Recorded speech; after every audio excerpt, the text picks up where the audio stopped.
For the first time since Carlos Reutemann, Argentine F1 fans have a driver to be excited about. Franco Colapinto has exploded onto the F1 scene after his shock promotion to replace Logan Sergeant for the Italian Grand Prix. 2 points finishes since then have led to fervent calls for the young Williams driver to get a seat in the sport from 2025, but his options are limited. However, a surprising opportunity may be opening up for him, but is it what he wants, and will Williams accept it? Today, I'll check it all out, so don't go anywhere. Williams driver Franco Colapinto only has 4 Grand Prix to his name, but he's already making quite a name for himself. After replacing Logan Sergeant following the Dutch Grand Prix, the focus was on whether Franco Colapinto had what it takes to step up from Formula 2 for the final portion of the 2024 F1 season. A few races into his F1 career, Christian Horner revealed just how much of a shock Colapinto's promotion had been, saying that nobody had him on their radar. With 22 F2 races under his belt and just the one win, and with just a Spanish F4 title to his name, he didn't have the obvious CV of a potential F1 driver. Nowadays, to make it to F1, it's almost mandatory to win an F2 and F3 championship, ideally in your rookie season. He participated in the 2023 postseason test, but was only 22nd fastest and had a single FP1 rookie run at Silverstone this season, but again, didn't really impress. However, immediately at Monza, he was within a tenth of a second of teammate Alex Albon and only narrowly missed out on scoring points despite being eliminated in Q1 that weekend. A top 10 finish followed at the next race in Baku, and Colapinto scored points at the United States Grand Prix, while Albon struggled following contact with Esteban Ocon going into the first corner. It has been an explosive first 4 races for the Argentine driver, and what happened in Austin has made it all the more impressive. It's the second race on the bounce where Colapinto has beaten Albon after his DNF in Singapore, and he's already outqualified the Thai driver twice, something Logan Sergeant only achieved in sprint races. But his strategy choice for the race in the US was the most impressive part of his weekend. Asked how he finished in the points when Albon failed to do so, Colapinto said, "The team didn't want to start with hard tyres, and I said, come on, let's start 15, let's put a harder tyre and go a bit longer, let's see what happens. And they didn't want to, but in the end I convinced them. Maybe next year, if I don't get a seat, I'll become a strategy engineer." With just 3 Grand Prix worth of experience before making that decision, Franco had the courage to stand up to his engineers, tell them the strategy he wanted to run, and then, most importantly, make it work. Call it beginner's luck, call it a fluke, call it what you want. It was a choice he made and it paid off. It would have been all the more impressive if his fastest lap hadn't been stolen away by Esteban Ocon at the end of the race. With Alpine and Williams battling for position in the Constructors' Championship, Ocon had nothing to lose by pitting late on for soft tyres and denying Franco the bonus point he thoroughly deserved.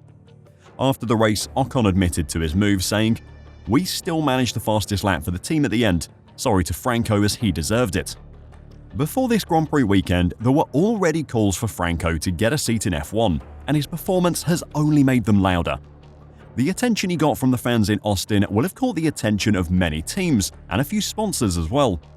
He was flocked upon by Argentines wherever he went, and with F1 staying in the Americas for the next few weekends, the attention he's receiving will only grow.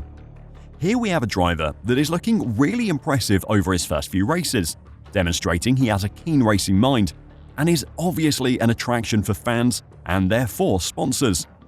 He is the perfect junior driver despite his unimpressive CV, but will anyone take him on for 2025? Well, before I answer that question, if you want to support the channel, then make sure to check out f1reverse.com, our new merch store featuring some really clean F1-inspired designs. Thanks a lot. At the moment, Sauber has the only empty seat on the grid for 2025. Who will partner Nico Hülkenberg is a complete mystery, and to be honest, I'm not even sure Sauber knows who they want. Of course, just because that's the only empty seat on the grid doesn't mean it is Franco's only option. His team principal James Vowles is adamant that Colapinto has earned his place in Formula 1 for next season, even if it means he could take points off his current employer. While Red Bull do look to have a full roster for 2025 already, Sergio Perez's place is far from safe. Liam Lawson was only given a contract at VCARB for 2024, which hinted at the fact that Red Bull are considering him as Checo's replacement for next season. That would leave a free space at VCARB, which Colapinto is quickly making himself a favourite for. When asked if Colapinto could be on the grid next year, James Vowles replied, "It's definitely not out of the question. It's more down to one or two other teams, not giving it away too much, but from my perspective, he absolutely has earned his place on the grid within a few races." To add to the growing belief that Franco may be on the move to the Red Bull Junior team in 2025, Veritas F1 on Twitter, one of the most reliable sources for Spanish-language F1 news, tweeted, "There is a lucky chance for Franco Colapinto to stay in F1 next year, but a few things have to happen. Two-way movement, one going and one coming, and sponsors will have a say." In the responses to the tweet, he also said that Dr. Marco is key, identifying Red Bull as the team that may potentially be dropping a driver. There are three obvious counter-arguments to Red Bull dropping Perez, promoting one of the VCARB drivers, and then hiring Colapinto for VCARB. The first is that Sergio Perez does have a contract for next year. But Red Bull have already shown twice over the last 2 seasons that they aren't afraid to cut a contract short, sacking Nick de Vries and then Daniel Ricciardo midway through a season. The second is the fact that they have their own junior drivers, who are proving that they're at least worth a go. Isaac Hajar is currently second in the F2 Championship, just 4.5 points behind Gabriel Bortoleto, who is one of the names in the running for Sauber's remaining seat. Denying Hajar a seat is harder to do than cutting Perez's contract short. If Hajar were to win the F2 title this season, then he'd be unable to compete in that series next season. That would mean a season spent in the Red Bull garage as a reserve driver, hoping someone gets appendicitis so he can hop in for a race weekend or two. Now that isn't ideal for anyone's career, but at the same time it's hardly a negative. Red Bull have kept Lawson on the sidelines for 2 seasons, and his 2 stints as a replacement for Ricciardo have actually done his career wonders.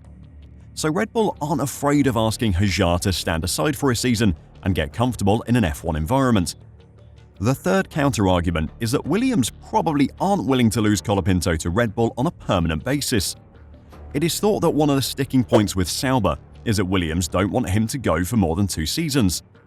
With Albon thought to be signed until 2027 and Sainz also on a multi-year contract, Williams can't get Franco a drive for a few seasons anyway, but considering his potential and the money they've already invested in him as a junior driver, they will definitely want him back when they can offer him a seat. Red Bull, even more so than Sauber, probably don't want that. If they are going to put Franco in their junior team, then they're going to do so with a longer-term plan of getting him to Red Bull. If they're just going to have to give him back to Williams in 2 years' time, then they may as well promote Hajar and invest their time and money in developing him. Why spend money and time on a driver you know is going to be gone in a few years' time? Well, the answer to that question is money. Could Colapinto be worth more in sponsorship money to VCARB than he cost them? Well, it's definitely possible. One of the big bonuses of Sergio Perez is his marketing value to the American market as a Mexican driver. Colapinto has the same thing going for him as an Argentinian driver. Colapinto is also backed by Globant, a digital service provider founded in Argentina, who is also a partner of Williams, as well as linking up with F1 in May. With a massive sponsor on board and a driver making waves, F1 CEO has gone as far as saying that Colapinto and Globant could bring F1 back to Argentina. Stefano Domenicali suggested at an event in Austin last weekend that it could be time for F1 to return to Argentina, with Buenos Aires having last hosted a Grand Prix 28 years ago. I really hope that all you're doing for your country, and also what Franco is doing, it is great for your country, and hopefully it'll give your country, once again, hopefully sooner rather than later, the possibility for South America to host not only Mexico in Central America, Sao Paulo in Brazil. Why not? So Franco isn't just an excellent driver, he also has the financial backing that F1 teams love more than anything else. Do you think Red Bull would be interested in a move for Colapinto, or should he go to Sauber instead? Or should Williams just sack Albon now and ride the Franco hype train? Let me know your thoughts in the comments down below, and if you enjoyed the video and want to catch more daily F1 news, make sure to give us a like and subscribe to F1 Reverse. Thanks a lot, and until next time, drive safe and bye for now.